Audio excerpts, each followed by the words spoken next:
గుంటూరు జిల్లా తెలుగుదేశం పార్టీ కార్యాలయంలో గుంటూరు తూర్పు నియోజకవర్గ మినీ మహానాడు ముఖ్య అతిథిగా తెలుగుదేశం పార్టీ పోలిట్ బ్యూరో సభ్యులు వర్ల రామయ్య హాజరయ్యారు. ఈ సందర్భంగా వర్ల రామయ్య మాట్లాడుతూ అన్నార్థుల అభాగ్యులకు ఆపన్న హస్తం ఎన్టీఆర్ అని కొనియాడారు. తెలుగుదేశం పార్టీకి కార్యకర్తలే దైవ స్వరూపమని స్పష్టం చేశారు. నందమూరి తారక రామారావు బతికంగా మన మధ్య లేకున్నా వారు అందించిన స్ఫూర్తి, వారు చూపించిన మార్గం, వారు ఆచరించిన విధానాన్ని సీఎం చంద్రబాబు నాయుడు ఆచరిస్తున్నారని తెలిపారు. అనంతరం గుంటూరు తూర్పు ఎమ్మెల్యే నజీర్ మాట్లాడుతూ పసుపు రంగునే గుండెలపై పచ్చబొట్టుగా దిద్దుకున్న తెలుగుదేశం పార్టీ కార్యకర్తల రూపంలో ఎన్టీఆర్ ఆశయం బతికే ఉందన్నారు. ఎన్టీఆర్ ఆశయాల సాధనకు సీఎం చంద్రబాబు నాయుడు ఆధ్వర్యంలో నిరంతరం పునరంకితమవుతూనే ఉంటామని తెలిపారు. తెలుగుదేశం పార్టీ ప్రతి ఏటా కూడా మహానాడు పేరిట 3 రోజులు పార్టీ పండుగ జరుపుకుంటుంది. 27 మే 27, మే 28, మే 29 3 రోజులు కూడా బ్రహ్మాండమైన పండుగ జరుపుకుంటుంది తెలుగుదేశం పార్టీ ప్రతి సంవత్సరం. ఈ సంవత్సరం 2025 ఆయన జన్మదినాన్ని పురస్కరించుకొని కడప జిల్లాలో ఈ మహానాడు పండుగని అక్కడ జరుపుతున్నాం. ఇప్పటికే కడపలో బ్రహ్మాండమైన సైట్ దొరికింది. వందలాది ఎకరాల సైటు.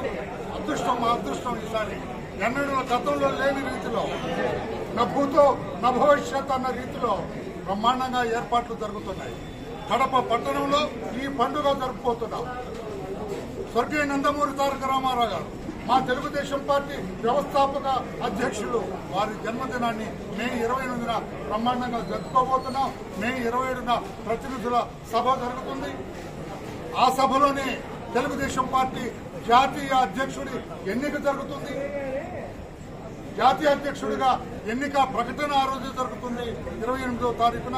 ఇదంతా అయిపోయిన తర్వాత 29వ తారీఖున లక్షలాది మందితో పెద్ద బహిరంగ సభ జరుగుతుంది కడపలో. అందరూ అనుకుంటున్నారు కడప వెళ్తున్నారు, కడపలో అడావుడి చేస్తారు. ఇందాక మా వాళ్ళు ఎవరు అన్నట్టుగా కడప వెళ్తారు, మీసం తిప్పుతారు, తొడలు కొడతారు. అవన్నీ తప్పండి. మాకింత బ్రహ్మాండమైన మ్యాండేట్ ఇచ్చి కూటమి ప్రభుత్వం అధికారం రావడానికి కడప కూడా బ్రహ్మాండంగా దోహదపడింది. కడప గతంలో కొన్ని దుష్ట శక్తుల కబంధ హస్తాల్లో చిక్కుకుంది. ఇప్పుడు ఆ కబంధ హస్తాలు ఛేదించుకొని ఆ శృంఖల బద్దమైన ఆ కడప స్వేచ్ఛని నింపుకోబోతుంది.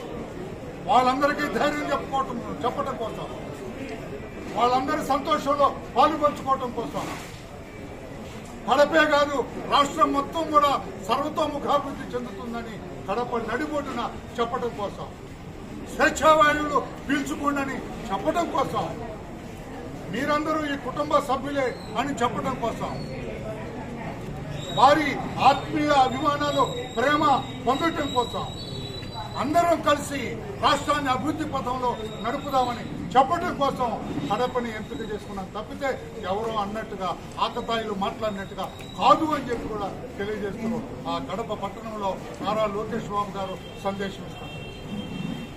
అధినేత నారా చంద్రబాబు నాయుడు గారు మరలా అన్ని కాలం కర్మ అంతా కలిసి వచ్చినట్లయితే మరలా జాతీయ అధ్యక్షుడిగా ఎంపికవుతారు. ఆ సభలో ఎంపికైన తర్వాత జాతీయ అధ్యక్షుడిగా మరోసారి ఆయన బహిరంగ సభలో ఉపన్యాసం చేస్తారు. పెద్దలందరూ కూడా వారి వారి అభిప్రాయం తెలియజేస్తారు.